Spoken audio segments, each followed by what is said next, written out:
Yes, I gave all my gold to the chest, the shoulders, the armpits, the ears, and facial hair.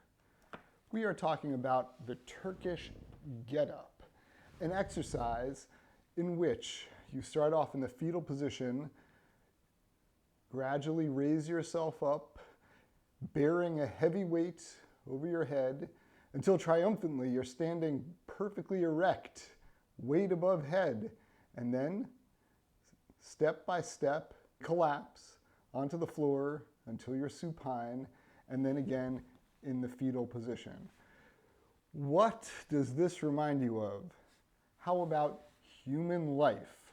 Perhaps like me, you feel that you are bearing a heavy weight above your head, which through great effort you've managed to balance and you've managed to lift and remain underneath without being crushed.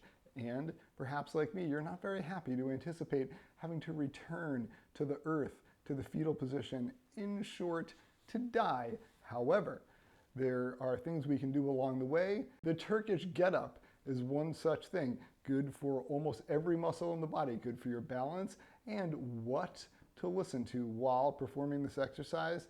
Well, I recommend Up in the Old Hotel by Joseph Mitchell, who knew quite a lot about laying supine for long periods and who knew a lot about bearing the weight of the world. Interestingly, Joseph Mitchell, for the last 30 years of his career at the New Yorker, just went into work, sat in his office all day without submitting a single story to the editors of the New Yorker. He just didn't write anything. He was there every day for 30 years. Nobody knew what he was doing. He never really mentioned it. The only thing that we know that he said about his activity during that time is what did he say?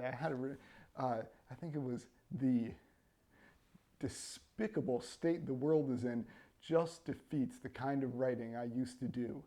Now, who doesn't feel that way right now to some degree? Joseph Mitchell, even when he was at his most productive, and he was very productive, had a kind of talent for doing nothing, which I think we could all cultivate to our benefit. For example, one of my favorite stories in the collection Up in the Old Hotel is called The Rivermen, I think.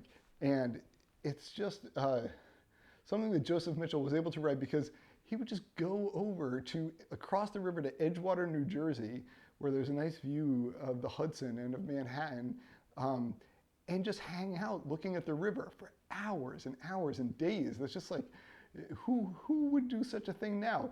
Until once, just like in the course of years, he saw a sturgeon leap out of the water, and he became acquainted with the weird guys who hang out around the docks of the Hudson River in Edgewater, who are this thing called the shad fishermen. And apparently there used to be a species of fish called shad who would come up in the hundreds of millions, and every spring these fellows would go out and live on barges and set their net all the way across the river. They would have to pound in 41 like oaks or whatever, oak trunks that they would go to Pennsylvania and painstakingly find the perfect ones.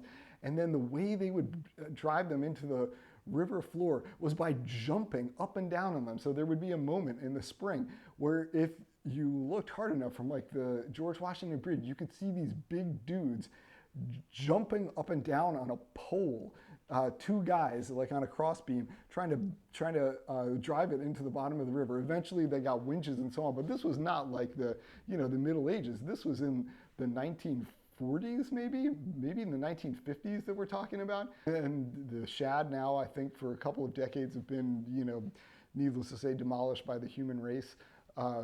And these shad things no longer happen. It used to be that you would go to a shad bake if you were a member of a union or if you were some political person having a party. That's what you would do, have a shad bake. What's the other one? It's some extremely crapulous affair where people just overeat like crazy, but with beef.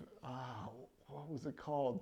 A beefsteak. They called it a beefsteak, and that was a kind of party where people would just drink beer and eat these particularly prepared beef on like a stale piece of bread or a piece of toast, depending, in the basements of hotels in New York City.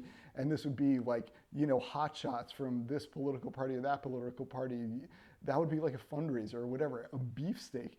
Anyway, now who reads this audiobook? This fabulous fellow named Grover Gardner, who reads many audiobooks and has a very strange voice and a strange even pronunciation that takes some getting used to. Allow me to add that if you yourself are feeling the weight of existence, of geopolitical existence, or of your own life, and feel that it's getting to the point where you have to start lowering it and resuming the fetal position for a little while, that's okay.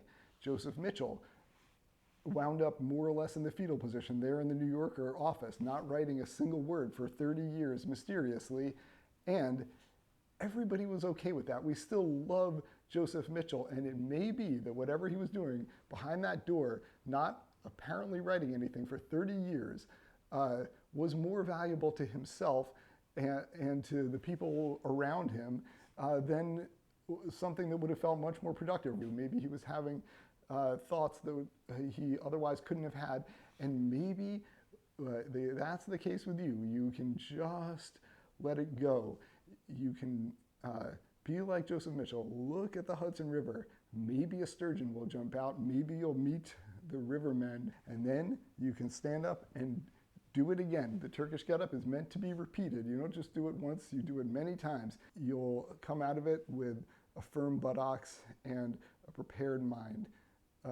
Conclusion of the foregoing. Thank you.